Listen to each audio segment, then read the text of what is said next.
Let's build a lineup for Championship Sunday. Let's build that lineup, not now, but right now. And ladies and gentlemen, we're down to a 2-game slate in 4 teams. You beautiful fellas out there, let's build a lineup together. We'll hold hands together through this one for a first look lineup, and maybe this one will bink $1 million out there in the streets, an altercation here or there, but let's do it. Let's do it. And when we start up top, we're looking at 4 quarterbacks. And the first thing I love to do is say, all right, what is the total of these games? And bada bing, bada bang. Thank you to Fantasy Labs. It's just a free Vegas dashboard. We go over there. I'm not affiliated with them at all. You go over there and you see the Chiefs have a 30.75 team implied total. Their total is already rising since open, their implied live total. You see that the Rams have about a 25 team implied. The Bengals, who are underdogs, have about a 24 team implied. That's a very good team total for an underdog. The Bengals, very similar to what we saw them week 17 against the Chiefs as underdogs, meaning that they're going to have to throw a decent amount as touchdown underdogs.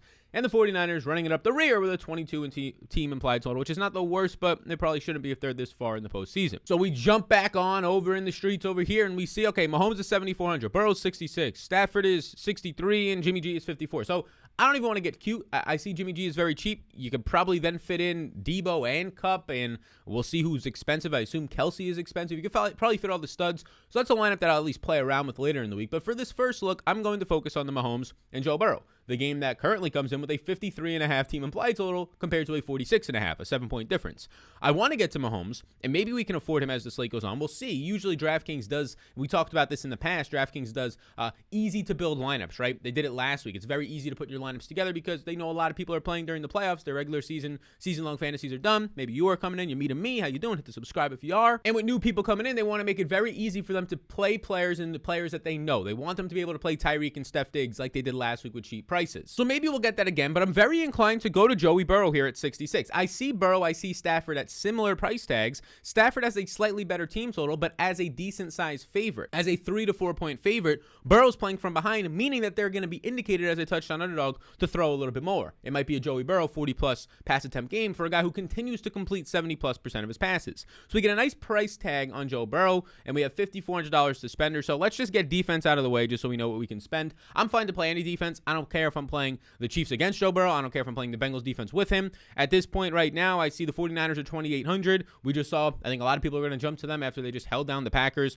Totally different scheme, but their scheme looked really good there. Also, weather conditions in the snow, right? It's going to be totally different than now in LA, but they've had success holding down the Rams this year and at least being able to force turnovers for a team that just fumbled the ball about 3 times and a half. So we get the 49ers. They're cheap enough. That gets us to 5,800, and now we can start to get a little bit saucy. And you know how I like to build lineups. And even if there is 10,000 or so of you that watch, just again, hit the subscribe button. Even if there is, there's going to be hundreds of thousands of people, 250,000 playing in the Millie Maker, and even more playing in a bunch of other contests across both DraftKings, FanDuel, and SuperDraft, all these sites. So still not that many people are going to full-on onslaught these games. I don't want really anybody, if I'm the lineup that I'm building with Joe Burrow in it, that means right there I'm indicating that I want to get a Bengals stack with a Chiefs run back.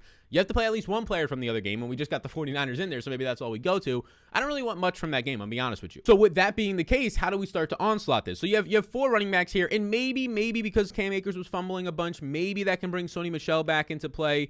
Darrell Henderson's still in the IR. I don't see any updates on that as of right now. So maybe Sony Michel comes back into play, but Cam Akers is just coming off of in that divisional round game, playing 80% of the snaps. And by the way, Joe Burrow, 34+ pass attempts at this point in 6 of his last 7 games. He's the first quarterback ever to have over 71% of his passes completed in his first 2 playoff games. And not just that, but he now has a 70+% completion percentage dating back for about 8 to 10 weeks now. The dude's just on fire. Dropped almost 40 points against the Chiefs in week 17. But for this standpoint right now, you get Cam Akers as the cheapest starting running back at $5K on the slate, and that's hard to avoid, especially in that game. I think a lot of people will go right back to him because of the volume that he's seeing. I mean, even though he fumbled twice, he had 24 rush attempts. 24 rush attempts, played 81% of the snaps, ran 24 routes, and had 3 catches in that game. Wasn't a great performance because of the fumbles, but the usage was clearly there with 27 touches in the divisional round game, and now he's going to get a softer matchup. Not a very easy matchup by any means against San Francisco, but softer than the healthy Tampa Bay Bucks defensive line. I personally see Cam Akers, and my eyes get glued to Jerick McKinnon at $5,100. It's hard for me not to like McKinnon. When he was coming out, I mean, he's an older running back, like 30 years old now, but when he was coming out, he's one of the most dynamic running backs we have ever seen, and then injuries derailed his career early on, but he still has that, right? When you have that speed, it's going to remain, and he still has a lot of agile ability, even after the ACL tears. So I like Jerick McKinnon because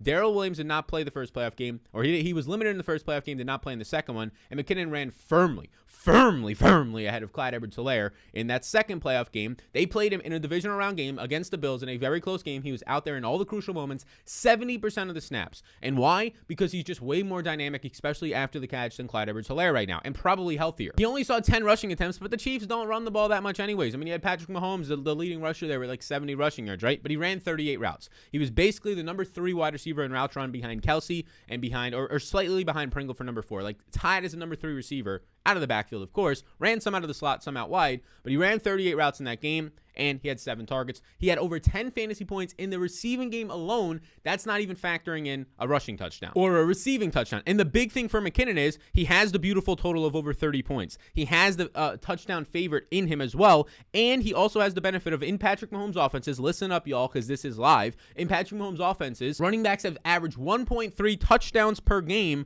and he is the leading back. So McKinnon is the first guy I go to. He's a run back for Joe Burrow. The second running back now gets a little bit more interesting, I guess you can say. Like, I look at it and I say, okay, who is guys that I feel secure about? Definitely don't feel secure about Clyde Edwards-Helaire. We just said our concerns about Cam Akers versus Sony Michel. I think Akers is the play at 5K if you need to get there. So then you go up here to the expensive running backs, and Joe Mixon and Mitchell are there. Mitchell has seen all the work, right? He's seen all the work, but last time out, he saw his least snaps in a while. They ran more with Debo. They didn't run a lot of plays in general, only like 54 plays. He played 72% of the snaps, saw 17 to 29 attempts because Debo saw some. And Mitchell so far this season has not had success against this Rams secondary. I mean, I could probably put it up on the screen right now, but Mitchell so far has 9.1 fantasy points and 8.5 fantasy points, even though he has 48 carries in 2 games against the Rams. Only has ran 15 routes, though, in those games. I think Mitchell's completely fine because of the volume that he'll see. I think people will run away from him because of earlier in the season, but I'm tempted to go to Joe Mixon here. You get Joe Burrow plus Mixon stack. I wouldn't do that in the regular season, but on a 2-game slate, I'm fine to do that. And I'm tempted to go to Joe Mixon here because, look, I feel more secure about his role than anybody else's. That's why he's priced the way that he is, but he's still not even $7,000. Mixon played 71% of the snaps last week. He ended up seeing 22 touches. He saw 7 more targets. So far now through the postseason, by the way, he saw a 90% opportunity share, which is as elite as it gets, would have led the NFL this year if that number would stood. And so far, he has 10 catches on 12 targets in the playoffs, running 24 routes a game. That feels very, very, very, very, very secure for a running back who will be on the field as they trail and will probably get peppered with a couple of targets. So you get the Joe Burrow, you get Mixon, that's in the stack. McKinnon's in the stack on the run back. This is the game I want to focus on. We have $5,700 left now. We have to pick out our receivers, a flex, and a tight end. Let's start with the receivers. So you get Cooper Kupp. Hard not to like him. I don't know if we're going to be able to fit him in this lineup the way that it's being built, unfortunately. Obviously, that doesn't feel great, but it will also make us different. You get Debo here, who is battling injury, got hurt in that Packers game. Did not have a great game against the Packers. They actually stopped the run, right? But there was not much scoring in general. No scoring by the 49ers on offense. All right, Peter, my fellow Packers fans. You get Tyreek at 7K, took that long one to the house. Like we mentioned in the video heading into the week, Tyreek is not going to have the deep playability, and he didn't. When you see a big touchdown, it was because it was after the catch. He got peppered with underneath targets, and he produced on those. That is going to happen yet again against Cincinnati. He will have to, if he's going to produce a big game, get peppered with underneath targets and find the end zone. It almost didn't get there for him last game, right? He had to have that big touchdown late. So I'm okay to not get to Tyreek in this type of a build. It feels very scary, but we can fill it out with some other guys. Kelsey, Pringle, some other guys as we get there from the Chiefs. We already have McKinnon. It's interesting, though, because now I just finally see these Bengals guys. These Bengals guys have a good team total. 24, they're underdogs, and they're fucking cheap. How's T. Higgins $5,700, right? He had a massive first half. He was quiet in the second half. Just missed a 100-yard bonus. Looked like an alpha out there. Now gets a matchup where, look, against the Chiefs last time out, didn't do great because Jamar Chase was scoring 3 touchdowns and going for 200-plus yards. So if we just slide Chase and Higgins both in here, so we get the triple stack with Burrow with their 3 best players, Chase, Higgins, and Joe Mixon, we now have over $5,000 left to spend on a wide receiver, tight end, and a flex, and we can get some Chiefs guys in there and see what happens. So rest of the receivers, Odell's here at 5,100. That feels fine coming off of an 8-target game where he's clearly running as the top 2 wide receiver. Ayuk is here. He'll probably be a very big leverage play this week. I would assume that Ayuk at $5,000, you're really only in that range, choosing between Higgins and Odell. Ayuk is coming off of a game where he saw 1 target, no receptions. That is definitely going to be something that I'll look at later on as like a last guy in leverage. And before we finish up this lineup, which is coming together very well, and you're going to want to see who we finish it up with at the wide receivers because I'm putting this in there after, let me tell you about the sponsor of the program. Many of you already know this, but the sponsor of the program is going to be PrizePicks.com, and you take player props over, under, and you beautiful people out there, there's going to be promotions. They haven't told me them yet since I'm recording this on Tuesday morning, but there will be promotions. Last week was over, under Patrick Mahomes, a half a passing yard, so be sure to get in on these free promotions where it's basically a free $20 you you get that part of the bet right. This week, we're sticking with some props that over time, over the last month or two, have done us very well. We're taking Matthew Stafford under 270.5 passing yards. That did not work out last week. Game against the 49ers where they've held them under this number this year. I like that. And we're taking Kelsey, who has now scored for us 6 touchdowns in the last 5 games. We have hit this over Kelsey anytime touchdown score, over a half a touchdown. We have hit this every single time for the last month and a half. We're going to take it again. We pair those together for $50. We try and win $150 on it on PrizePicks.com. Again, if you use the code SAL, you can tell your mother, your brother, your sister, your aunt, your uncle, whoever you're watching the games with this weekend to use it as well. The code SAL gets you a free bet up to $100. You can pair those together as well as any of the promotions coming later in the week because there definitely will be some promotions. I see Mr. Byron Pringle here, and I'm just going to throw him in. Look, $4,300 Byron Pringle. We now have $6,000 left over to spend.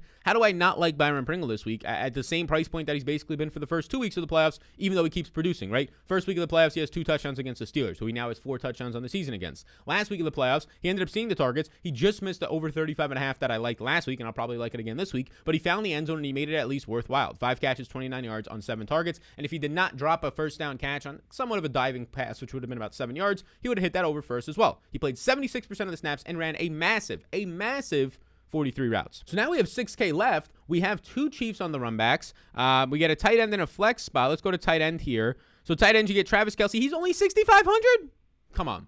They're building this lineup for us. Travis Kelce is only 65. I thought Kelce was going to be 7,400. Yeah, the man scores yet again another touchdown last week. How is he only $6,500? Fellas, this might be a little bit too easy to build these lineups, but it's an all-on stack. I mean, he played, obviously, he's going to play snaps, 85% last week. He scored a touchdown in week 17 against the Bengals, over 13 fantasy points, 7 targets. He's going to work on the underneath routes, which should be there, and he just scored yet again a touchdown and 6 touchdowns now in his last 5 games after winning the game against Buffalo. In that game against Buffalo, he did a vintage Kelce performance, almost 30 fantasy points, just missed the 100-yard bonus by 4 yards. I mean, how do you not go to Kelce here? I know Higbee has had success. He's found the end zone against the 49ers, not as much big touchdown or not as much big yardage totals.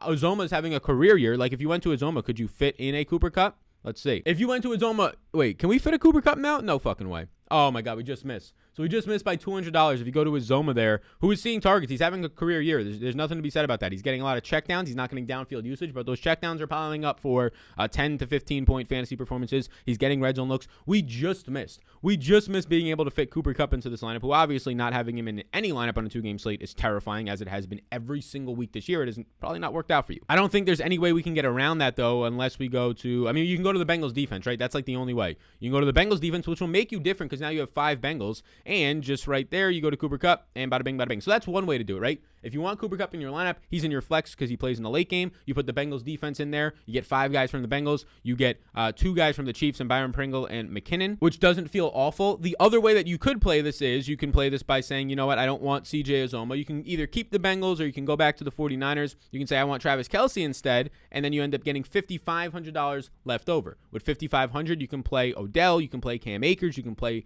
Brandon Ayuk, George Kittle, any of these guys that you want to at this point. I think Akers sees 20 touches. I think Odell sees 6 to 8 targets, maybe a red zone look. I think this is the way that you can play it. Odell did not have good success last time out, but had a big 4th down against the 49ers. So you can kind of choose. Let me know in the chat. What do you guys, there's a lot of things to do to fill out this lineup now. I kind of like the idea of the Uzoma plus Cooper Kupp build to close that one out, but it also, I like it, right? It doesn't give us as much exposure then to this game environment that we want from the Chiefs side, right? It still gives us Uzoma. If we get the problem with the Uzoma, now that I'm thinking about this, though, if you get Uzoma and the Bengals D, you're now playing Joe Burrow, Mixon, Higgins, Chase, Uzoma, and the Bengals D. That's 6 guys from one team we're hoping come through here. It would have to be like a very similar to last time out where the Bengals just dropped like 40 points. So maybe just the way that works out, or maybe it just doesn't work out that way, right? So, I mean, you can obviously get off the Mixon, and if you get off of Mixon, you can go down to a Cam Akers, and that might open it up to now go to Uzoma and more easily a Cooper Kupp, right? And you even have money left over to make you more unique. So lots of ways to go about it. This is the way to go about it. If you want to keep Kelce in there, you put Odell in because he's in the late slate. And this is a quick way to try and build a lineup. And I think that's the way I want to build it. Maybe not with the Joe Burrow stack specifically, but that looks good. I don't know how T. Higgins is that cheap. I don't know how Jamar Chase is still that cheap. I don't know how Jerick McKinnon and Travis Kelce are that cheap. I know how. We talked about it earlier. They want to make it easy to build lineups. What do you think about that build of a lineup? Obviously, if I could fit Mahomes in there, maybe you go down to Cam Akers off of Mixon, so then you can get Mahomes in the lineup. Then you prioritize Kelce. And you go from there. That's another way to very easily switch it out to get that extra money to get up to Mahomes, is just go off a mix into another running back on the slate. So very easy to build lineups this week. Are you going to test it out with a Jimmy G, Matthew Stafford? Let me know in the comments down below. Also, be sure to support the sponsor of the program today. We talked about them earlier and some of the props that we took. You get a free $100 bet. You'll be with some friends. You'll be at the bar. You'll be with your family watching these games. Use the code Sally. Get a free bet up to $100. I appreciate you all tuning in. I will see you, gang, when I see you. And if you're brand new to the channel, hit the subscribe button. You all rock. I'll see you in the next one. Beautiful people out there.